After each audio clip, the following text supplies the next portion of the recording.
Strange things are afoot at the Circle K. That kid is back on the escalator again. Ain't gonna hurt. Here's my boomstick! Game over, man. It's game over. Welcome to the Bargain Bin. He is your host, Ben Mason. And he is your co-host, Sandra Luketic. And today we're talking 2018's You Might Be the Killer. We assume if you're listening to this episode, you have already seen the film. I had only seen this once before, Sandro, but with a cast including Fran Kranz and Alyson Hannigan, I kind of thought that's something that you should probably see. I don't see why that is the point. Fran Kranz, he's our boy. Yeah, okay. Yeah, that's one you got. All right. And who doesn't love Alyson Hannigan? Okay, fine. That's two. You get them both. And it's a horror comedy, which most times are enjoyable. Most times. Yes. Had you ever heard of this movie? I know you hadn't seen it. No. Title hadn't even crossed my mind. No. It's an interesting title, though. It's this movie was definitely swept under the rug, intentionally, I believe. Why? I don't know. It didn't even get like a limited theatrical release. It hit a couple film festivals and then went directly to Shudder, and then shortly after that hit DVD and Blu-ray. All right then. Yeah. Well, Ben. Yes. Let's address the elephant in the room here. This is our season 2 finale.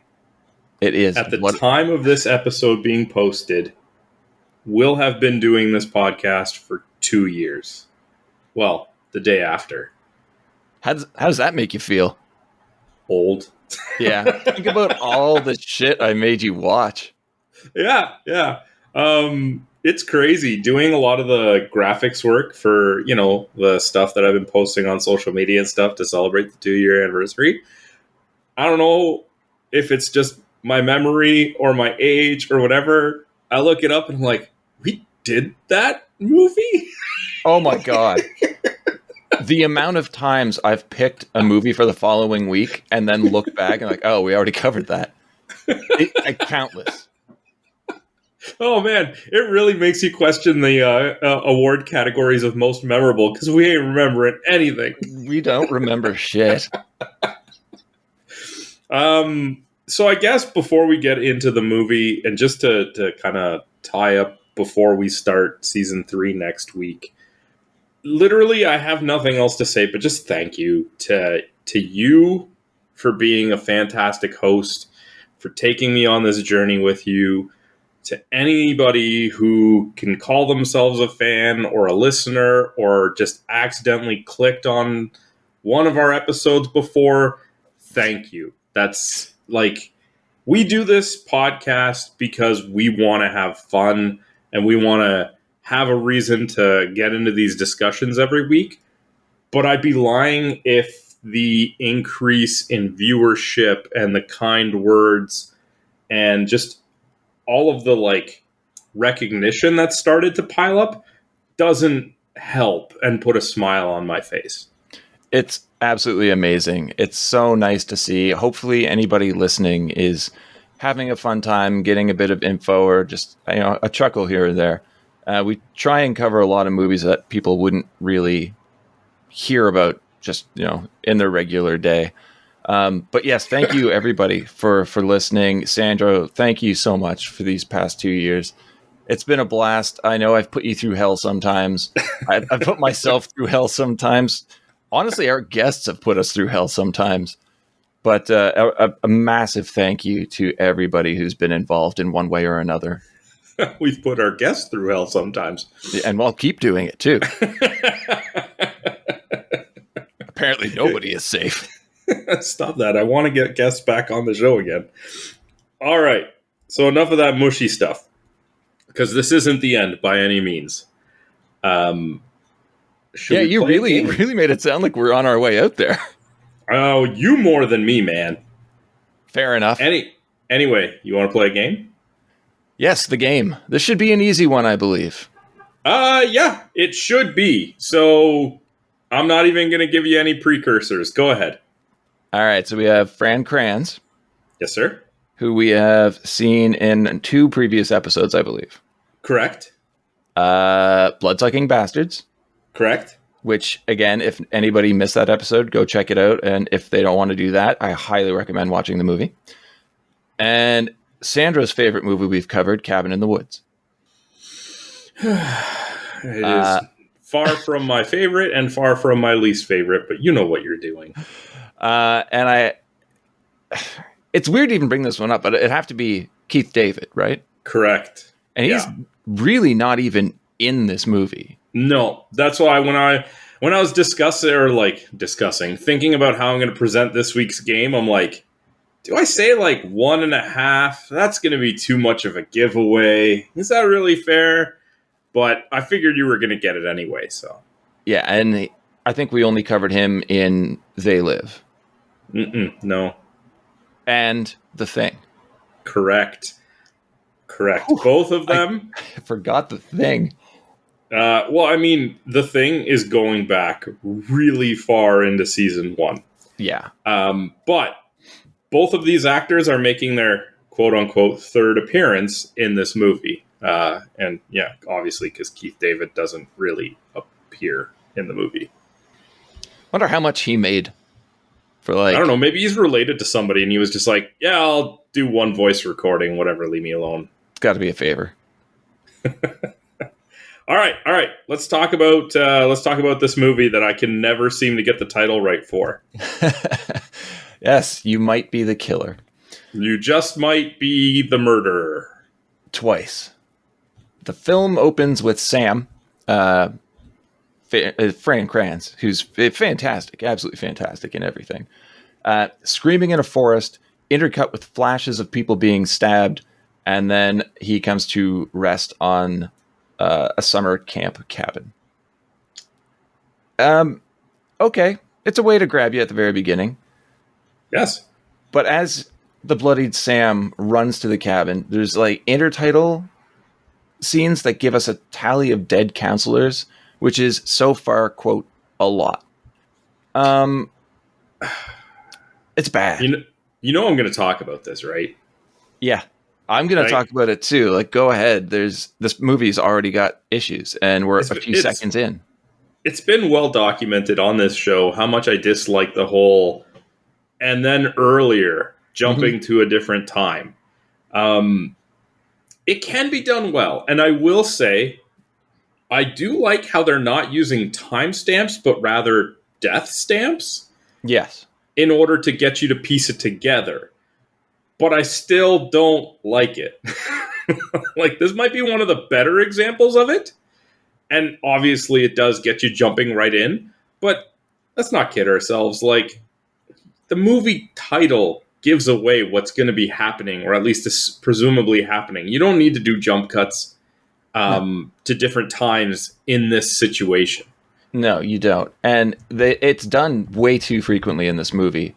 And while, yeah, it's a nice little bit of originality in doing so, it's overused to the point where it's annoying. Mm-hmm.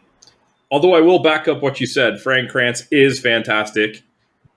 I thought there was more to that, but yeah, no, he is. And I was thinking about he proves it even in this movie. Some of the scenes he's in, he just has to go all out. And if you aren't a good actor, the scenes would be garbage. I don't think I've seen too much of his stuff outside of what we've done for the podcast, but like so far he's 3 for 3. And I'm going to say this now. His performance fighting with himself is, in my opinion, and I could be wrong because I'm not an actor myself, something that's very hard to do, or at least I had imagined to do. You know, like, yes, it is doing a physical act of fighting yourself while also trying to say, like, play the facial expressions. It's like what we saw in Upgrade, right? Mm-hmm. Yep, perfect comparison. It is an underrated talent because I don't know how much you actually have to use it in movies, and I think Devon Sawa did a fantastic job of it as well in Idle Hands. But being able to use facial expressions and body gestures to almost show off two different like entities or drives or possessions, is tough to do, and Fran Kranz nails it in this movie. And that is something we'll get to closer to the end of the film. But I do want to say one thing. In that one scene, you realize how much special effects really help a scene like that. Like minor visual effects, but sound editing really, really helps. Like, you see the one shot of him with the visual effects, the sound editing, the fear and the struggle he's having trying not to put the mask on. And then it cuts to another counselor watching it happen, and it's just deadpan shot, no effects whatsoever, and it's incredibly comedic. So yeah, I'd say Fran Kranz is amazing doing what he's doing, but it goes to show just how much small tweaks can beef up a performance. Yeah, he is a consistent highlight in this movie in its entirety, and I apologize for derailing us so much. No, it's fine. Very valid point. It was going to come up at some time anyway. Might as well just do it now, get it over with. Once inside the cabin, he tries to call his friend Chuck, but the amount of blood on him won't allow his facial recognition to unlock the phone. I like that. I like that too. I got a chuckle out of that. And then he even realizes it and wipes some of the blood off his face, and it still doesn't get it. And then he's just like, gathers himself and puts on a fake smile. Because this character in general is a happy-go-lucky character. And it's like, yeah, that's what the phone's going to recognize. Yeah. Right away, I was like, this is not bad. Oh, just you wait. Cut to Rings of Saturn, where Chuck, played by Alyson Hannigan, works. She answers the phone call from the panicked Sam, and we get a mild exposition dump. That is... So this is just Jamie Kennedy's character from Scream, right? More or less, yeah. Much prettier, yes. But it's the character. I love Alyson Hannigan, and I think she's perfect for the role of Chuck. I think we both love her, and it's going to be a bit of a bias, but sure. Yeah, most likely. Sam went off the grid and was running his family's summer camp, but it's only been 2 days, and things obviously are not going well. Little thing I noticed off to the side, Chuck's mug is a horror mug with the quote, "We all go a little mad sometimes" on it. I love it. I want one of those. It's just a quote from Psycho, and that was reused in Scream. So let's talk about the Rings of Saturn store that she works in. I love that store. It seems awesome. It seems like the kind of store I would go to. It's got board games and comic books and movies and just like all of that stuff that I like. And you're going to have to help me with this because there's so many scenes where she'll like walk by a row of like end caps for shelving units, and there's like posters on them. Are these real? Are they made up? Are they references to other things? Because like I'm stopping it and watching it, and I don't know it well enough. But I'm like, are there any references here that I should be getting? Not really, no. Oh, boo. Yeah, I know. I wish. One seemed familiar to me, but I couldn't track anything down about it. Well, because at one point they're having a conversation, and it's almost like she like takes a focused look at one of the posters. It's like starving or starvation or something like that. Mm-hmm. And then she gets an idea, and I'm like, I don't see the relation here unless this movie is supposed to be a reference to something that I'm not getting. The writers kind of threw in jokes into the script, but in jokes between just themselves. So yeah, that doesn't work. I know it doesn't work. It's one of many things that don't work in the script. Because then you make me think, oh, am I missing something? Do I need to go look it up? And no, it's just there. Yeah. I want to ask you why Sam is calling Chuck. Because Chuck's the expert. Exactly. Knowing everything about horror movies. Yeah, I just said it's the Jamie Kennedy character from Scream. Yeah. But her reaction to almost everyone being dead is minor shock, which I found interesting, followed by the acceptance that this kind of thing happens sometimes, especially to camp counselors. I was about to say, you can go back and look at my thoughts on it in our episode of Scream, but we didn't have enough. That was an amazing episode, though. You all missed out. Yeah, and you can't prove otherwise. We could tell people until the end of time it was the greatest episode we ever recorded. But you'll never hear it. It's kind of like Tribute by Tenacious D. Yeah. I'm already loving the tone of this movie. Okay. Yeah. I mean, hey, aside from the like time stamp thingy, whatever you want to call it. Intertitle or intertext, yeah. Yeah, whatever you want to call it. Although, again, a little bit of points for not using actual times or dates and using a kill count, because that gives it a uniqueness. I'm enjoying this, okay? There's intrigue as to what's going on. Fran Kranz is killing it. The premise is phenomenal. There's a little bit of humor. Like, so far, I have nothing but positive first impressions on the movie. Yeah. Yeah, like, there is some pretty smart writing here, too. Like, Chuck is quick to bring up that Sam's phone is obviously working, so why not call the police? Like, that's a great point. But then we find out he actually did, but the sheriff is so old and doesn't work nights, so Sam just had to leave a voicemail. Is there even towns anymore where the police department doesn't have other people to work, like, the night shift? But this is fantastic because they use a joke to cover up what would be a blatant plot hole. It's like, Why aren't you getting in touch with the police? Well, I tried. Okay, moving on. Like, that's great. That's fantastic. When questioned how many are dead so far, Sam can't remember and isn't really sure how things got this far. And then we now really start getting into what I despise about this movie, and that is flashbacks. Okie dokie. As we mentioned, like, this is just, it's another one of many. But I actually enjoy this flashback. It's day as the counselors arrive. Sam explains the rules of the camp, one of them being no phones. Great, perfect way to get rid of the cell phone issue in modern horror films. Mm-hmm. It's also a great way for us to meet the characters because they all have to come in single file line, put their phone in a box, and get their counselor shirts. So we get Carol, Ted, Steve, the Kayak King. I'm a fan of the Kayak King. I love the Kayak King. I could have done with more of this guy in the movie. He's great. We also get Drew, Alice, Heather, Imani, who is Sam's ex, Freddie, Brad, Jamie, and a couple more. Some great lines here, too. Like Imani just stating right up front, look, I don't want to be a whiny bitch. And Freddie cuts her off and goes, oh, might just want to leave it there then. See, and this is a problem that I have with this movie. Oh, really? Okay?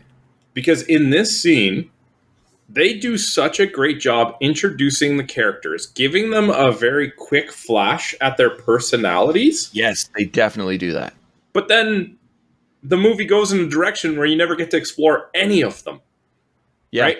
The whole thing, I'm like, okay, Freddie is, on Sam's side, and he thinks that Imani is a bitch or whatever. Never comes into play.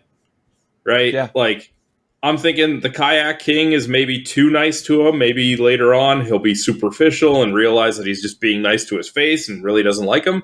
But like, you're building this intrigue and giving these characters a little bit of personal touches, and then you drop it and you never actually explore it or go into it. Yeah, it's a waste and a major disappointment too, because they do a great job. Like even Brad hitting on Imani and Sam just shrugging and like sighing and going, I guess I'll have to give that harassment speech after all. Correct. Great. Yeah, and then, thank you for introducing a stellar cast to me. And I will say this right now. I don't think anybody really puts in a bad performance in this movie. Not here anyway. But then you never explore it. So it's like, just all right, why are you tempting me with some personalities to give it some depth? Okay, awesome. Yeah.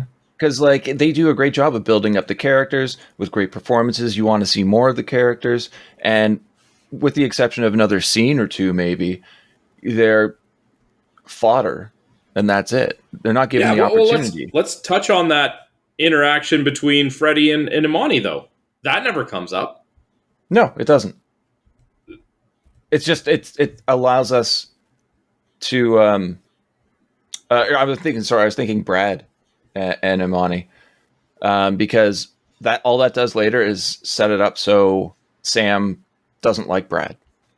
Yeah, which, That's it. okay, I don't need a setup for that. That's fine. I mean, Brad's is a very superficial. He thinks Imani looks good, and he makes comments about that. Yep. But there's other stuff that's like a bit of an undertone to it, and you don't explore it. No. And I love for Imani's character, too, how like she's such a straight up, I don't give a fuck character. She just changes into her camp shirt in front of everybody. And like that is her personality through and through. She is very direct, to the point. I don't care what you think. This is what I think. This is what I'm doing. Like, great. And I mean, I think she might be one of the only secondary characters who maintains that throughout the movie. A personality? Yes. Yeah. Jamie to an extent. Okay. But Chuck goes about her routine of stocking shelves while Sam's freaking out on the phone now in present time. Describing the killer, great references from Chuck, how like Sam's like talking about how it's the hideous and ugly. She's like, Freddie ugly or Matt Cordell ugly? Pause, because even I had to take a second to think about that too. And then she's like, maniac cop? And to me, this makes her better than Randy Meeks when it comes to the know-it-all horror reference. I also, that's another minor thing about the store. I love how the store's membership card is called the Serial Slasher card. Give me that. Sam begins hearing voices and notices that somebody is pouring gasoline outside of the cabin door. The gas is ignited. Sam hangs up, kicks a hole in the wall, and escapes into the woods. But here we encounter the killer. And did you want to describe the look? Wooden mask, zip up sweater. It's pretty plain. I think the most character is in the weapon. It is. But before we get to the weapon, the look, it's just Sam with a mask on. Yeah. So you can now get might out of the title. And also that mask, which is carved from a tree, looks like the mask from the movie The Mask. And I could never stop I thought so too. At least, obviously, when it's not animated. Yeah. What you brought up the weapon. What do you think of the weapon's design? I mean, it's pretty ridiculous. Like, I don't see any reason why that weapon would exist. I think it looks incredibly stupid, and I hate it. Like, you know what I mean? Like, Jason uses a machete. We know machetes, they're around, but like, this killer would have had to specifically fashion this weapon. It's not the kind of thing that would just be on a store shelf, right? No, it's a machete with a modified alligator skull and teeth clamped on the top of the blade. So I was thinking about functionality too, because like once you swing and hit something, those alligator teeth are stopping you from going more than like an inch into it. But maybe I was looking too much. They could also do a lot more damage because they're separating, but that requires more power. And I don't know, do they actually imply that the mask gives him additional strength, or is it just literally manipulating his actions? Because I thought it did. And that's because there's a scene later on where Sam, with the mask on, kicks his way out of a tool shed. But here, without the mask on, he just kicks his way out of a cabin anyway. Yeah. So, I think it's more just like in that scene that you're referring to with the tool shed, it's like it was just the mentality that he didn't want to kick himself out of the side of the tool shed before he put the mask on. So if he doesn't have extra power, people should be messing him up. He doesn't seem like the strongest guy. And he seems to have faster reflexes. And that's about it. Yeah, we're overanalyzing. Yeah, you're right. This movie doesn't deserve it. Sam runs away and breaks into another cabin. Chuck calls him back, and he yells at her for blowing up his phone while he's hiding from a killer, but it's shut down immediately when she tells him he should just put it on silent. Yeah, I love that. First piece of advice. Put your phone on silent. And of course, Frank Kranz is like, yeah, of course I thought of that. And then, I mean, even just the way that he acts like he's fumbling with the phone to put it on silent, he's so good. He's great. And I want to say the best thing about this movie is the interaction between these two. Oh, for sure. Yeah. Smart move on Chuck's part is the suggestion to look at the different guys at the camp and try and figure out who makes the most sense as a killer.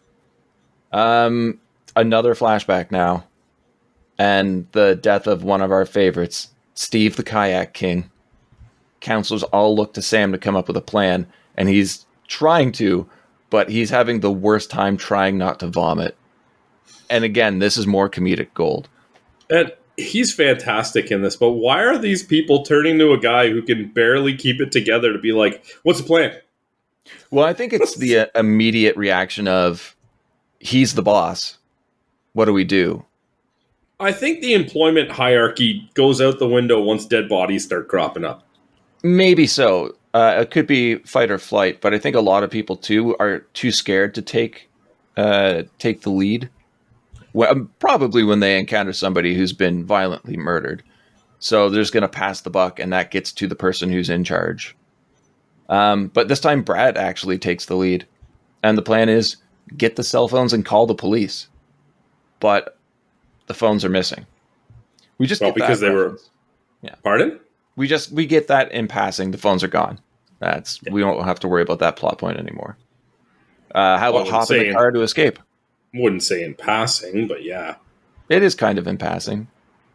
How is it not? They make a whole scene out of it. They even make a reference to nobody else knows the combination to the lock except it's his birthday, so any number of them could have. And then when he did get the phones, what did he do with them? Are they in his backpack? I don't know.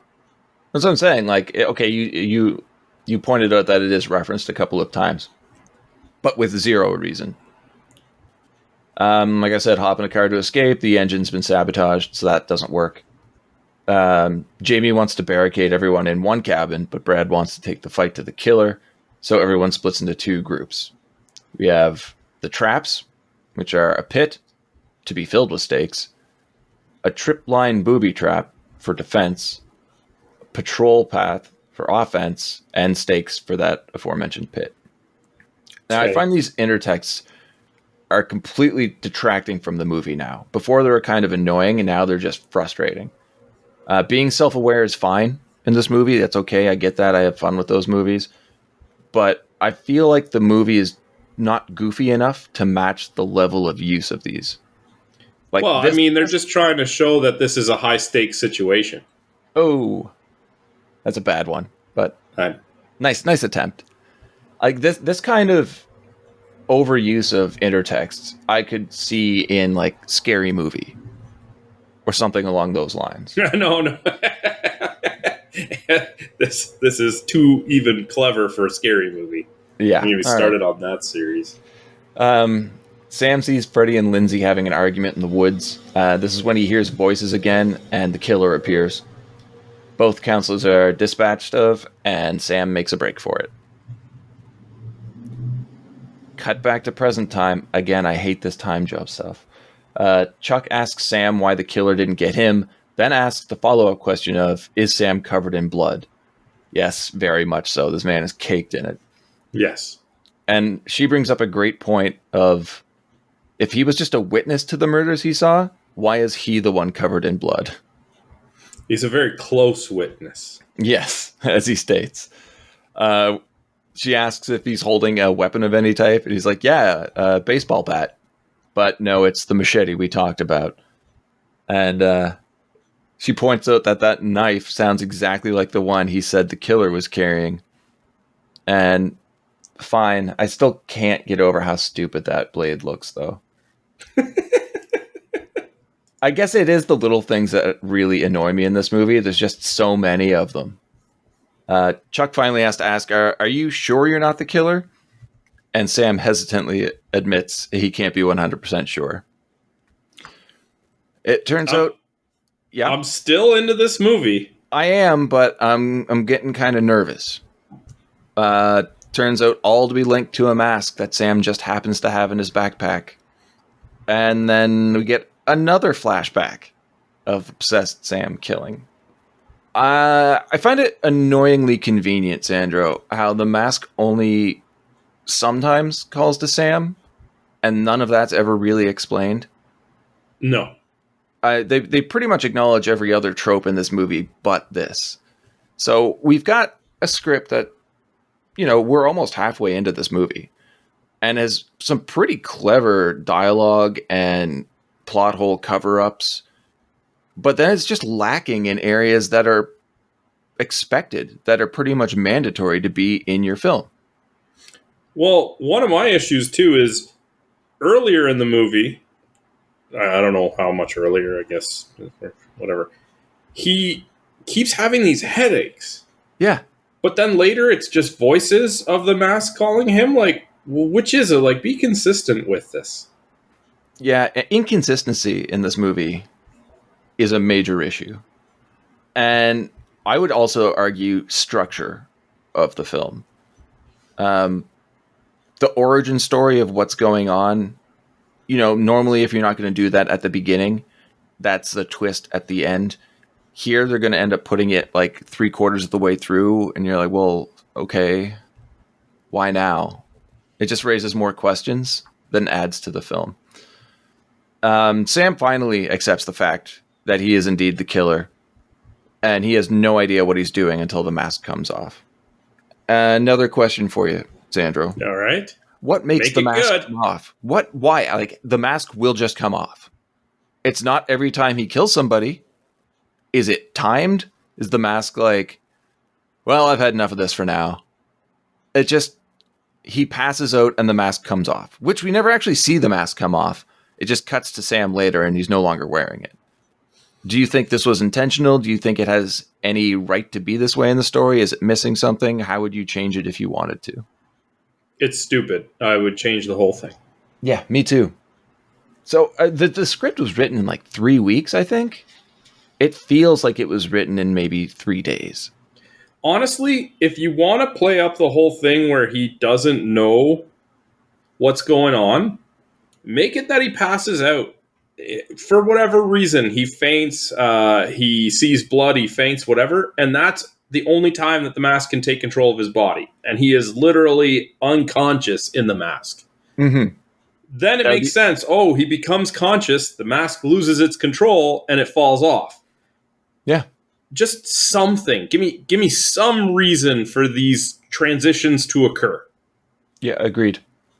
When discussing who's left alive, it's obvious that Chuck is jealous of Imani, which seems weird because Sam and Chuck come across as only friends. And it's never really referenced again. Nope.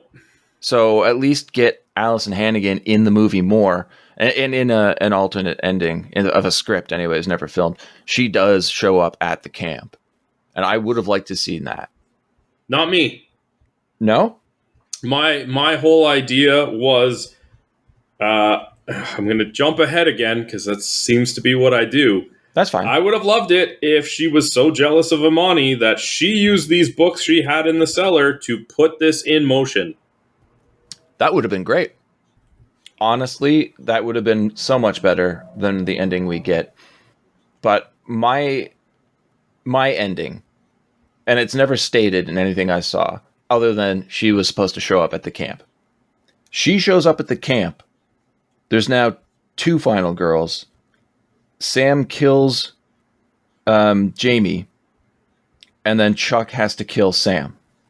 Tie this up. Just tie the whole thing up.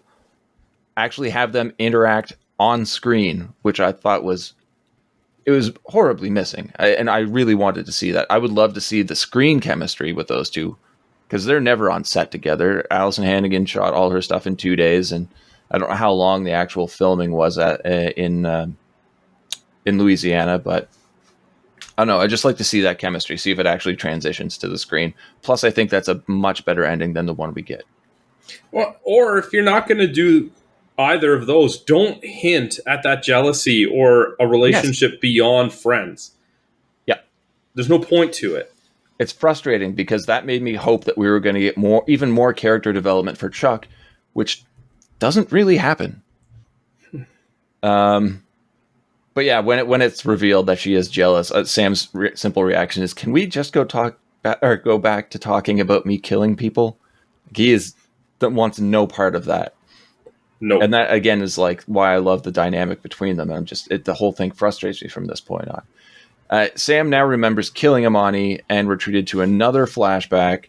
This time, the previous summer, when Sam and Imani were having a fling. She wanted to keep it that way, but he thought it was more.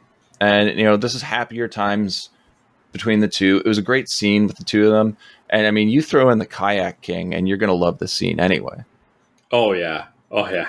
And when she tricks him into thinking she's going to kiss him and throws him into the lake, and then the Kayak King's like, all right, children, we're all going to point and laugh at Sam because he fell in the water. It's like, this guy's great.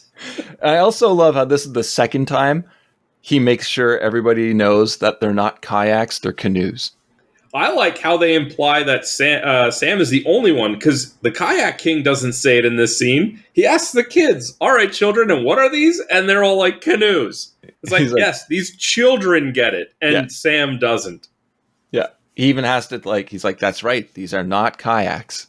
Mm-hmm. Sam tries to burn the mask, but he feels the physical effects from it on his face. Why? Because the mask is imprinted on him. Why? Just because, Sandro. Honestly, in this situation, to me, and you can disagree if you want, to me that's completely stupid. Completely and utterly stupid. Just make it that it won't burn. Yeah. It's an evil entity, it doesn't burn. As long as it has that tie to him and it can make him hear voices, just make it indestructible. Yeah. They do a better job of it in The Mask when he's trying to get rid of it, and then he just keeps turning around and is there again. Like when Jim Carrey as Stanley Ipkiss just throws it out the window of his apartment, and it boomerangs back in and lands on his couch. Yep. Yeah. Brad and Jamie are on the hunt for Sam. He takes off and hides in the shower cabin. It becomes so muddled from here. Chuck asked about Sam's earliest memories from when this started, and we get another flashback. He kills 2 counselors skinny dipping at the pool. I forget who these 2 are. And 2 more at the mess hall. And this is where we get the first bit of, why didn't you just take the mask off?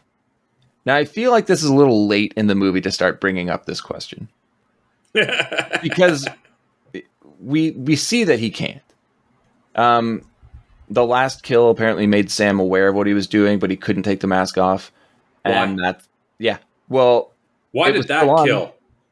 And that's why he killed the Kayak King. So 2 kills from characters that we weren't even really introduced to. Yeah. Somehow made him more aware, as opposed to have him just kill the Kayak King first and that be the one that makes him self-aware, because there's an implied connection to their friendship. Yeah. These are just 2 people trying to find snacks. Yeah, because the rundown of the death so far would be... Actually, you know what? I'll get to it later, because one of these people haven't died yet. But yes, the 2 people he murders in the mess hall are the 2 right before he kills the Kayak King. By the way, do you know who Carol is? No. Like the actress that plays Carol? Olivia Brown? No. Yeah. She is the stunt double for Tori in Cobra Kai. Oh, really? Yeah. I looked it up on IMDb. She's listed as stunt double for Peyton List. Huh. That's a nice little connection. Yeah. If nobody caught this in another mention anywhere in any other episode, Sandra and I marathoned all of Cobra Kai. Big fans. Check it out. Yeah. There's no more to it than that. That's literally it. Just Chuck brings up a really good point here of, you found an evil mask and you put it on. What in God's name did you think would happen? Great question. Well, I mean, he didn't, but we didn't see that yet, because that flashback's not for a while.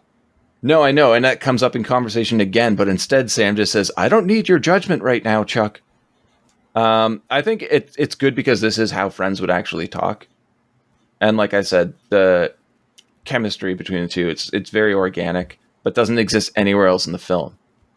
But we're in luck because it's another flashback, Sandro. Yay! We learn how Sam found the mask. Finally, the origins here. Stories around the campfire lead to the telling of an urban legend involving the campgrounds. Apparently, many years ago, a dark spirit was causing people to murder each other, and a Cajun medicine man trapped the spirit in a tree. This is all over the fucking place. And then the horrors stopped. But years later, a woodcarver chopped the tree down to use for furniture and toys for the kids, but that day he was compelled to carve a mask. Fine. Chuck immediately calls him out for putting on the mask while knowing the legend. So continuing this legend, the woodcarver kept having nightmares. He decided to go out and burn the mask. While preparing to do so, he heard voices telling him to put the mask on. And that night he killed everyone in the village except one girl who killed him with an axe.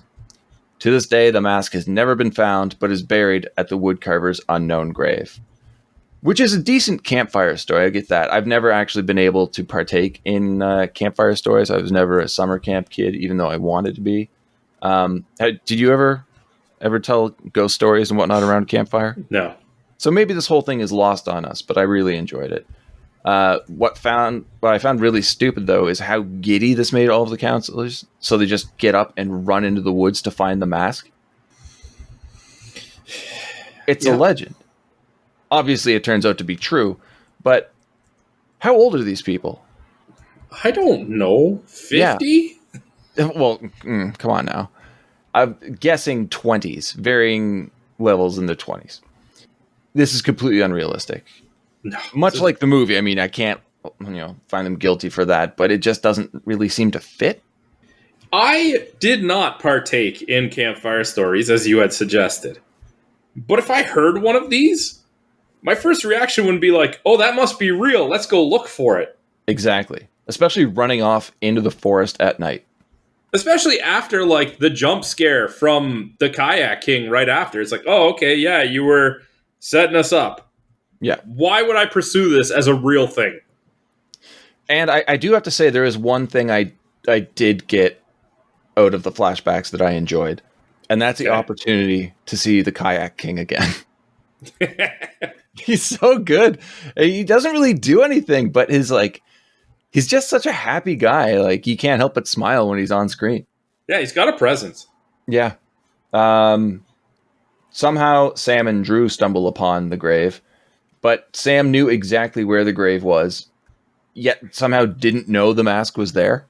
Yeah, I had a real problem with this too, because he, obviously Drew tricks him into going to the grave by saying she'll meet him there, and, derpy derpy derp, he goes there and leads her to it.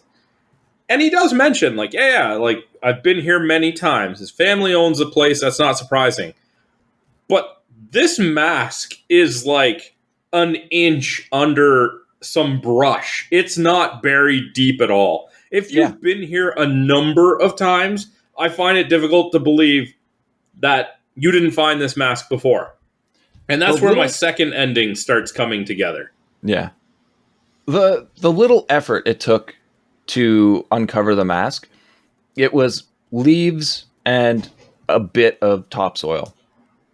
If that had been there for years, a single rainfall would have washed all that away. Yes. So when he says, I've been here many times, in order to suggest that he knows where it is, to not have found the mask, makes me start thinking, oh, it was planted there. Yeah. That would make more sense, but no. And what is the deal with Drew? I don't know. The very beginning, she's flirting. Well, the very beginning. The day the counselors arrive, she's heavily flirting with Sam. And here as well. That's it, though. Well, yeah, because she's dead. She's dead. Yeah, I get that.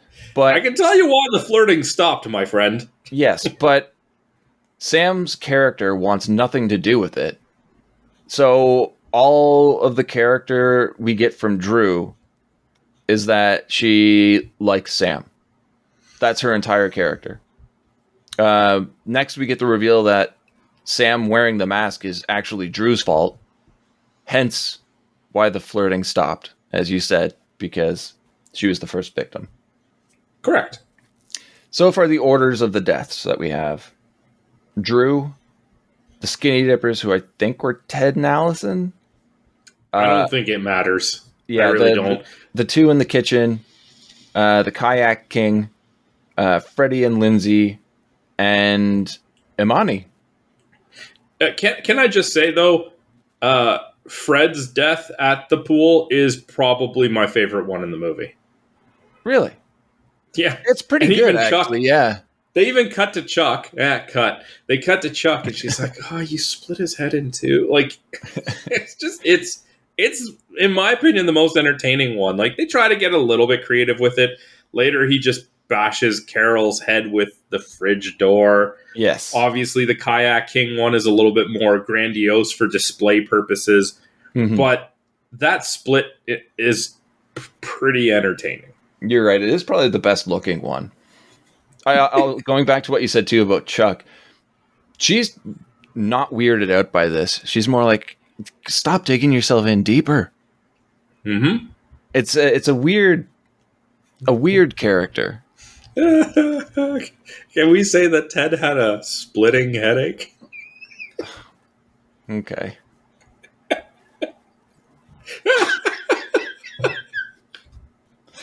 Well, I'm glad someone's laughing, even if it is the person who made the joke. Hey, was it Allie who was standing next to it? Yeah. She enjoyed it. I don't understand what your reference is there. Well, the image left her so that the next thing, she was just breathless. Fine, Sandro. God.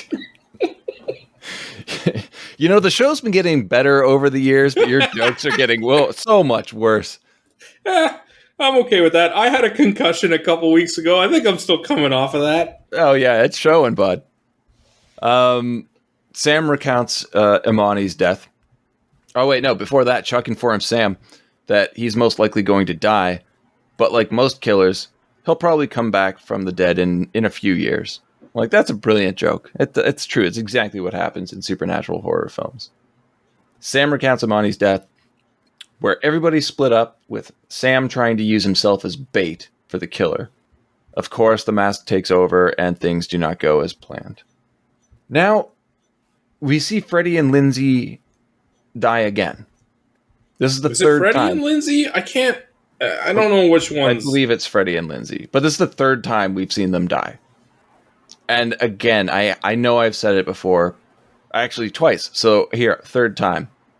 It's kind of suiting. We recap everything in this movie too frequently.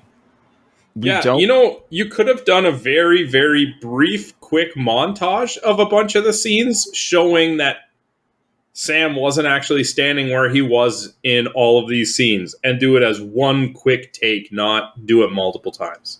Exactly. This movie is a little bit more than an hour and a half, and I think we're getting a lot of this long. Yes, it feels padded. Really long. So heavily padded. I think if you were smart, you could re-edit this down to a short film, and it would be flawless.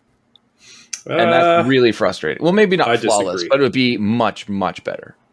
I think that the biggest issue would still be there. I'm curious to know what you think that is. The ending. Yeah, that's fine. Imani tries to lure Sam into the steak pit, but instead gets choked out and thrown in the pit herself. And this is one of many times where Sam blacks out, only to wake up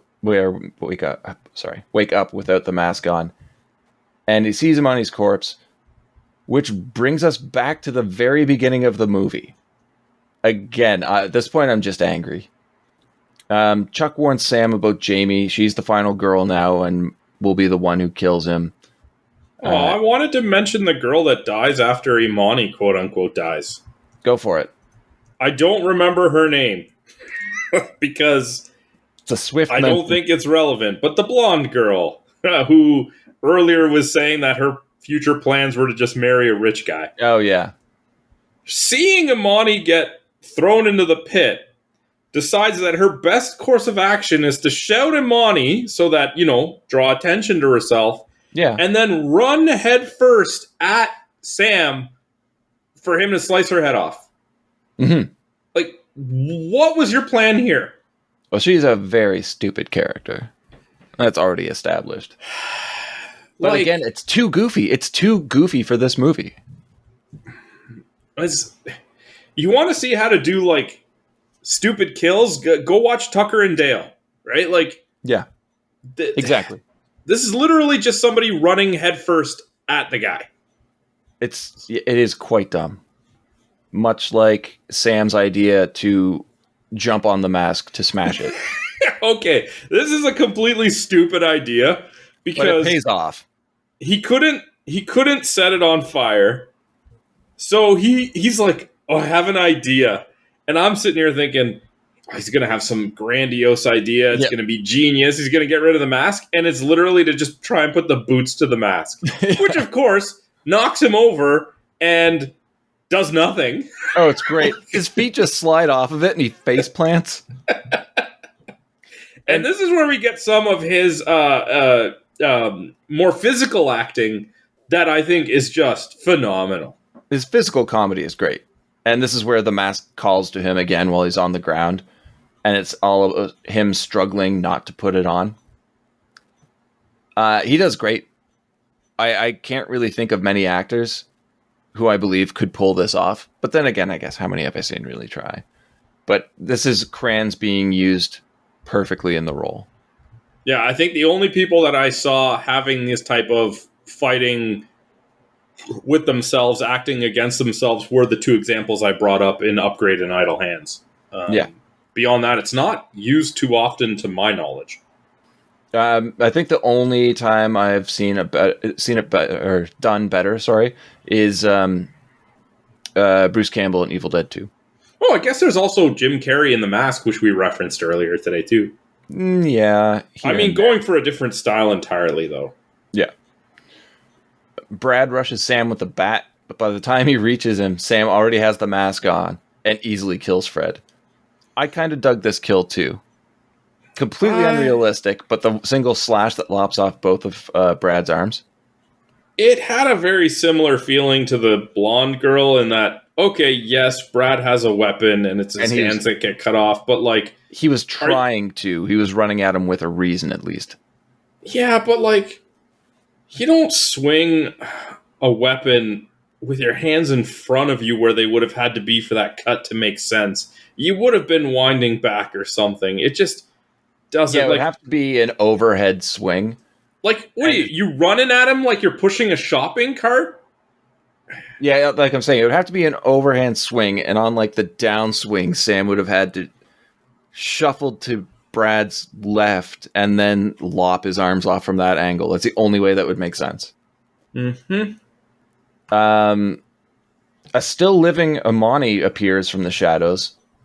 You think she would have tried to like help, but no. She catches up with Jamie and says she was playing dead the whole time. That must have been the shittiest steak pit ever.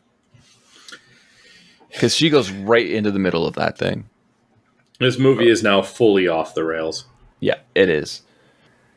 Sam catches up to them and they barricade themselves in a tool shed. They arm themselves with a shovel, and when Sam eventually gets inside, they knock him down and lock him in. In no time, it seems, Sandro, the mask has come off and Sam's back. He tries to explain that the mask is the culprit, and he himself needs both of them to stay alive, so he can too. Because if they're both living, then there's no final girl, and he won't be killed.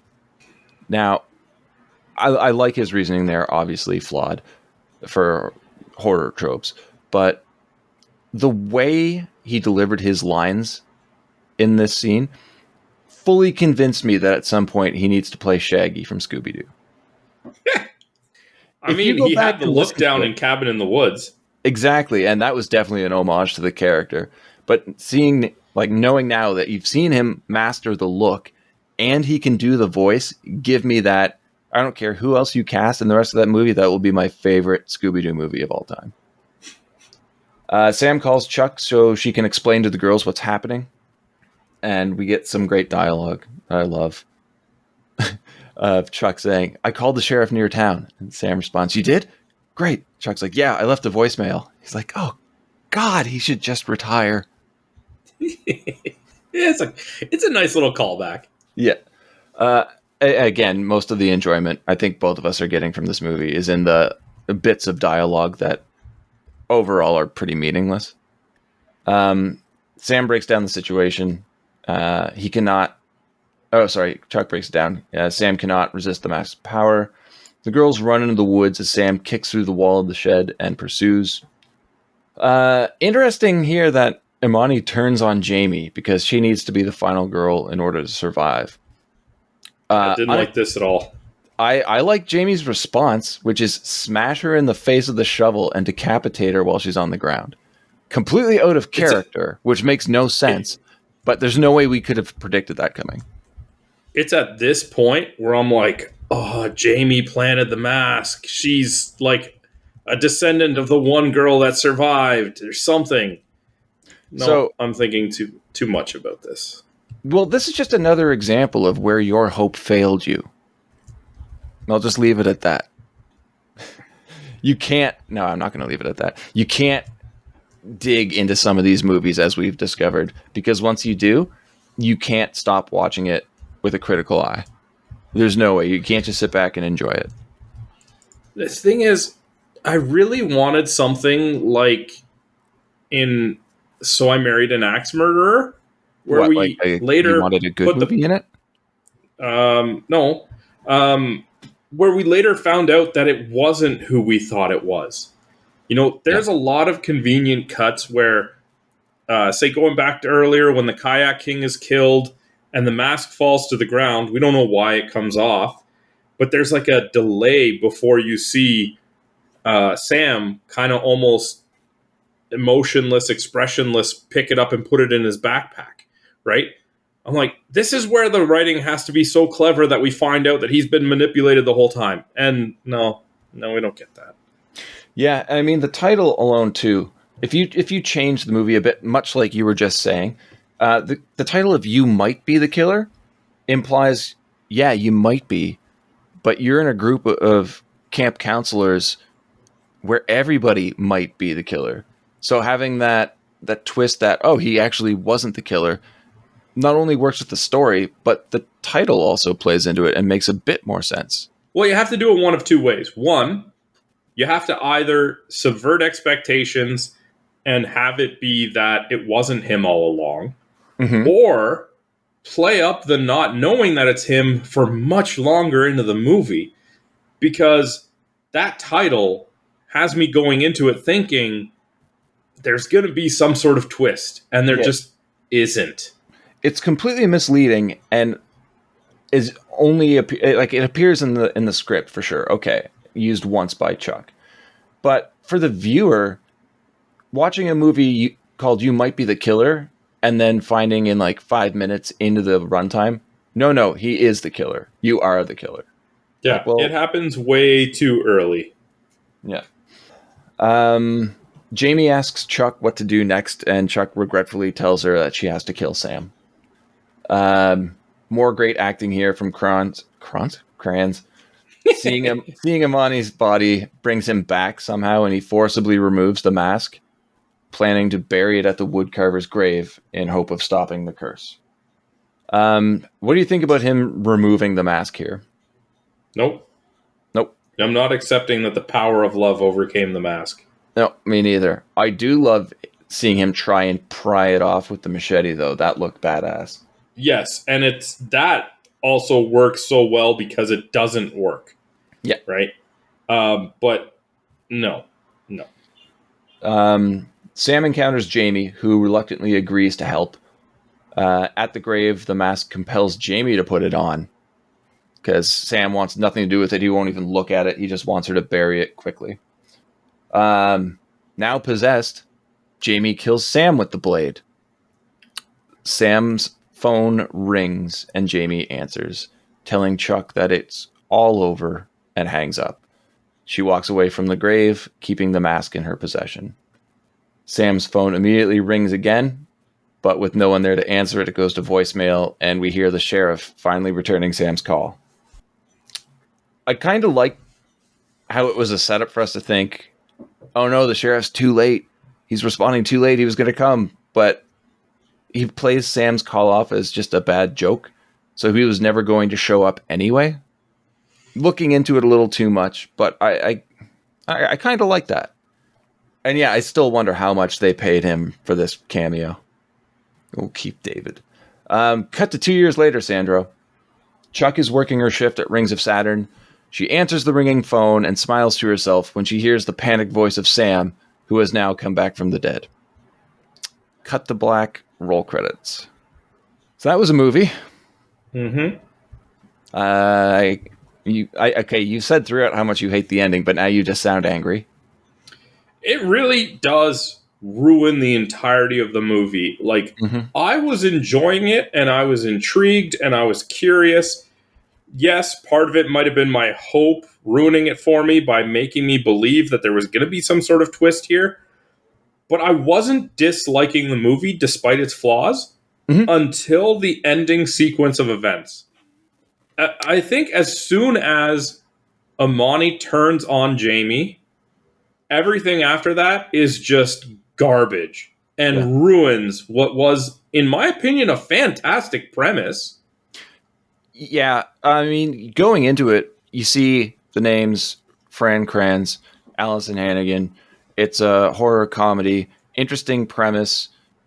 I found after the first third, I started questioning if this was actually good. And then I started questioning it more and more as the movie went on. And then, yeah, by the end, it was pretty rough. I genuinely think that any sort of twist ending, whether it was Chuck had set it up, or Chuck shows up like you had said, or Jamie had set it up, or hell, even Drew had put the whole thing into motion, just something would have made it better. Yeah.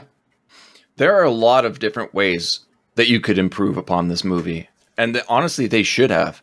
You don't put the viewers in the eyes of the killer like this and actually build hope that he's going to somehow overcome it, or anticipation, for it to just end on such a flat note where it's like, yeah, all right, exactly what Chuck said happened and he's dead and that's it. Right? Like, and the biggest slap in the face with that ending, for me anyway, is how we just see Sam's corpse laying face down, eyes open.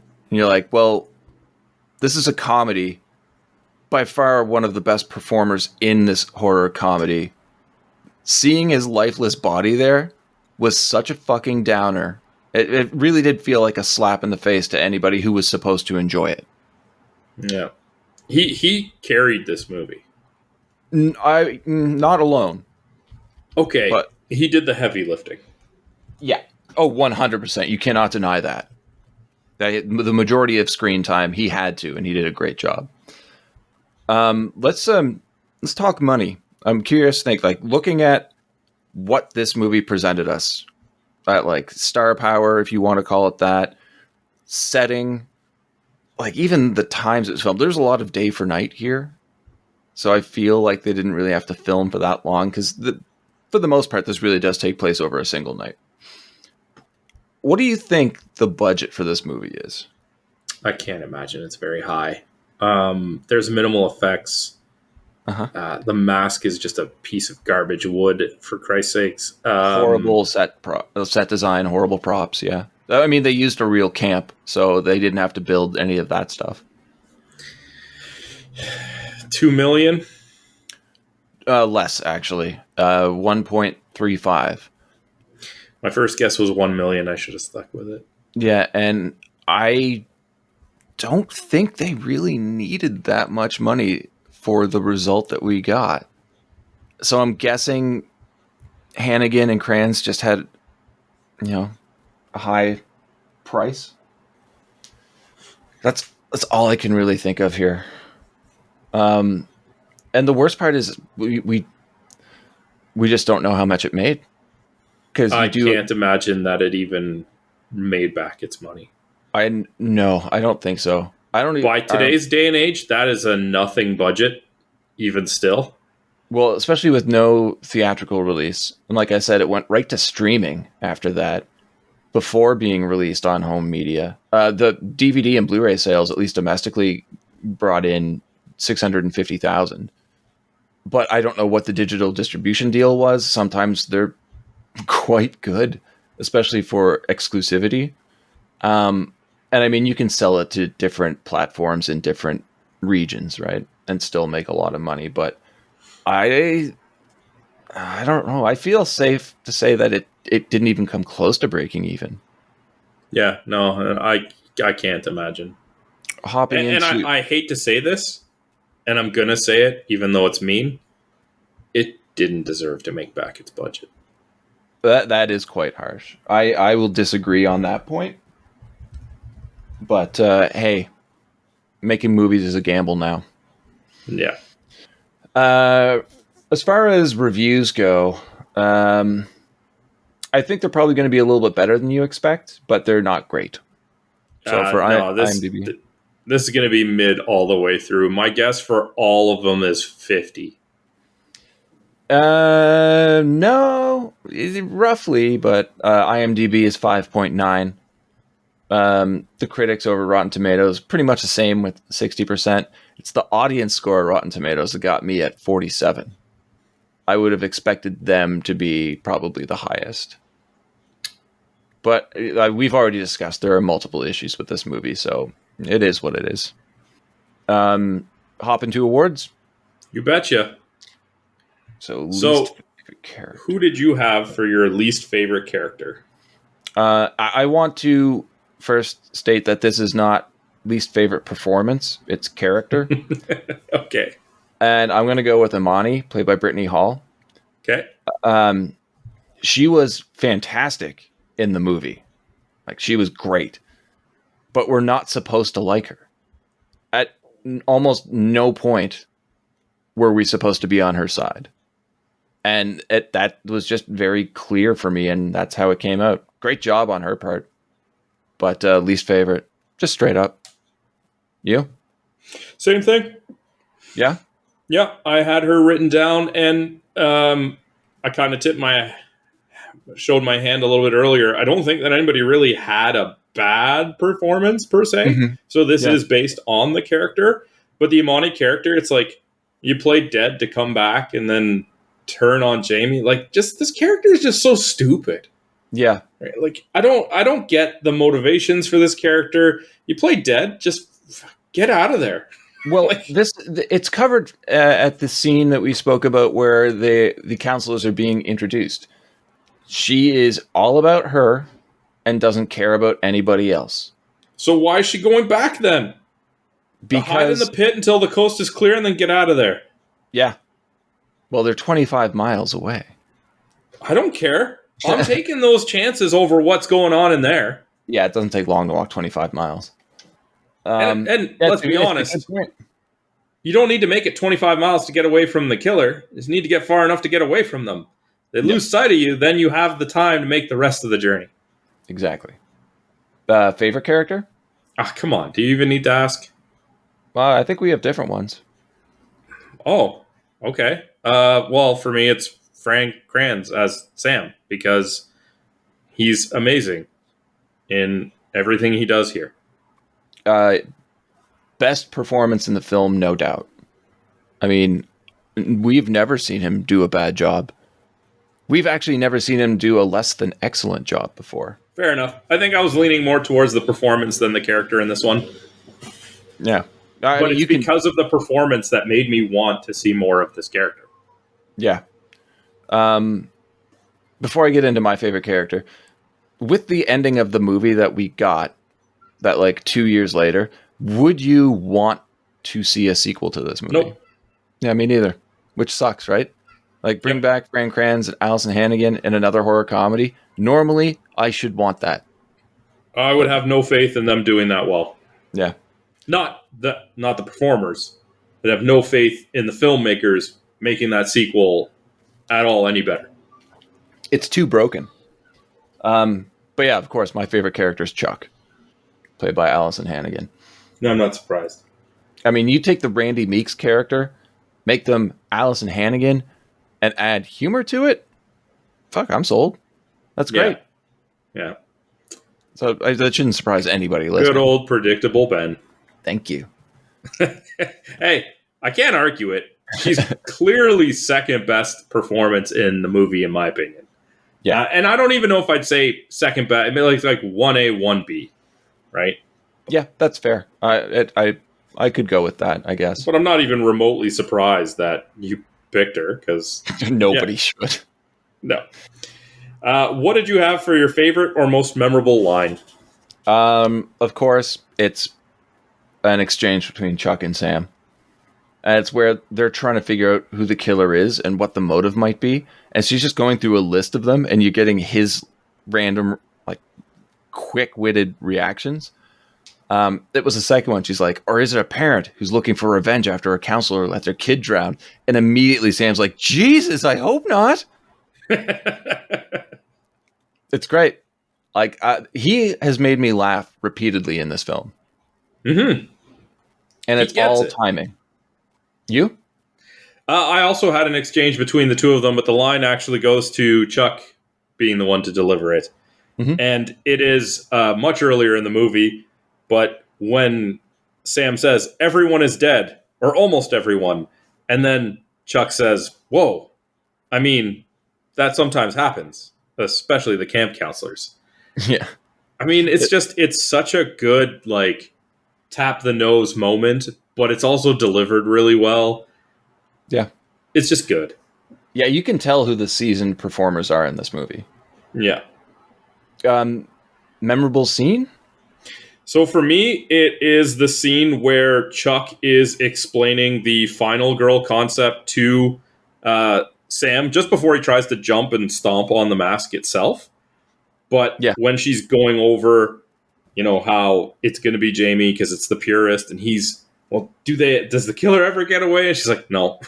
Like, this just exchange is fantastic. And she's even like, what did you do all those times where we're spending thousands of, like, horror movie viewings, like, not paying attention type thing? It's like, again, it's also alluding to this relationship they had, which they don't investigate far enough.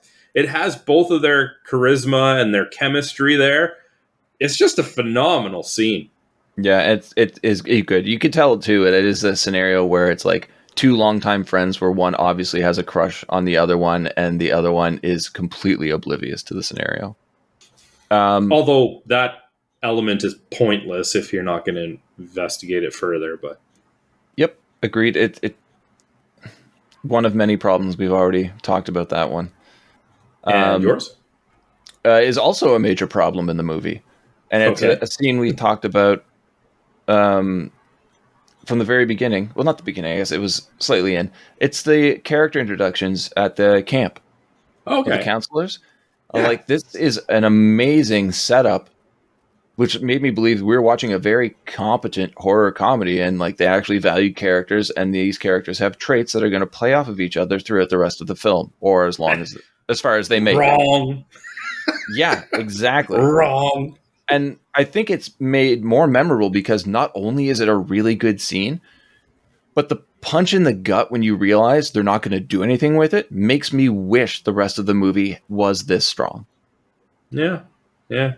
I mean, it definitely starts strong. It has, in my opinion, a fantastic premise, but they just trip over the finish line so badly. Mm-hmm. All right, Ben. Final thoughts on this movie. Oh God, where to begin on that?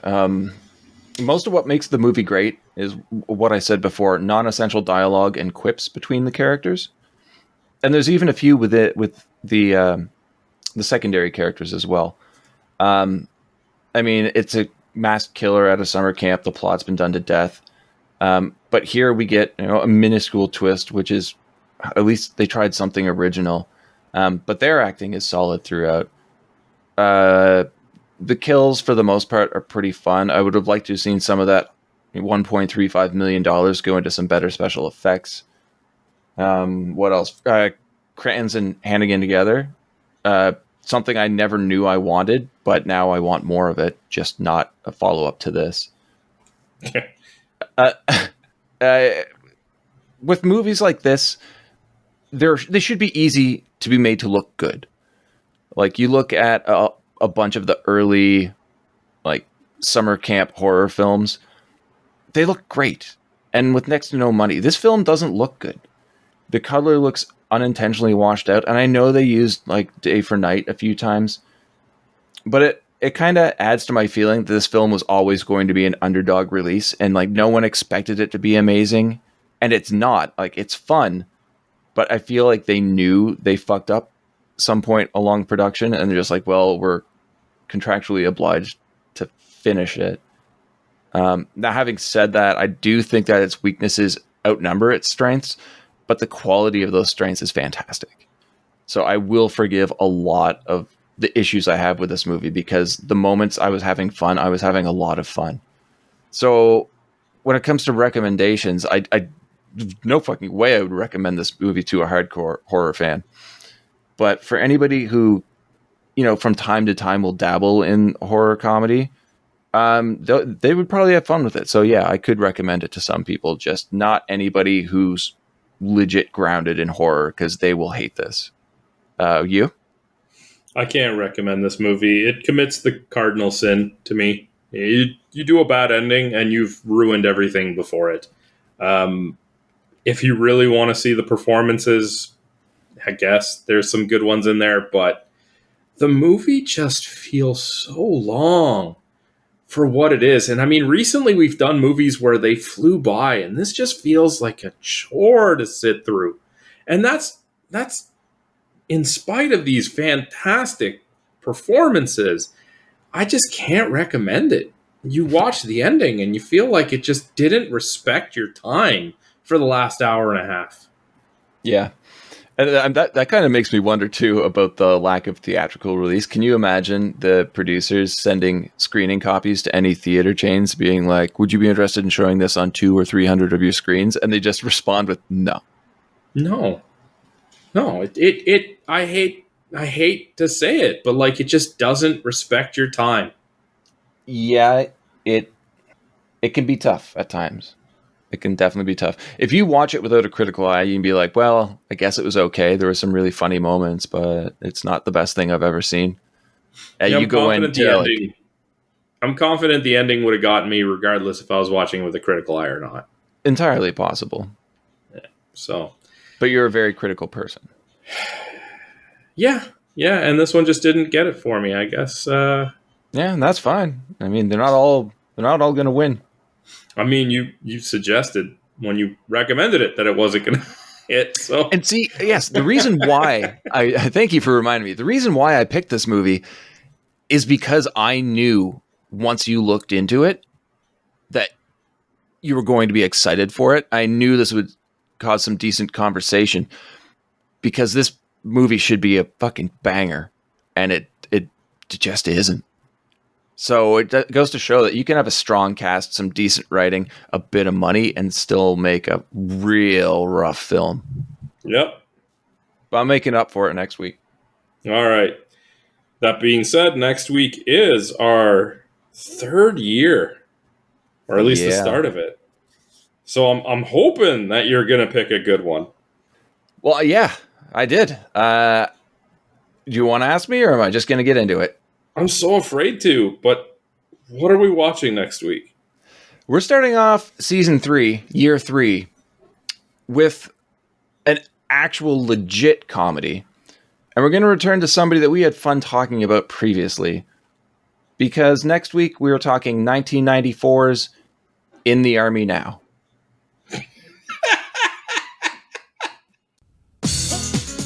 Pauly Shore brought history to life in California Man. He got a taste of life on the farm in The Son-in-Law. Now he's about to put his life on the line. Pauly Shore is in the Army now. You will obey every order, grunt! He's getting into shape. Can I please throw up now? Learning special skills. Drop the pen, throw the grenade. And proving the last thing the Army needs. Let's go bust some scud! Is a loose cannon. Suck on this a one time! Sorry. Drop! Hey, give me push-ups! All the way up and down, right? Hollywood Pictures presents Pauly Shore. Ow! In the Army now. Can I call you General Sweet Pants?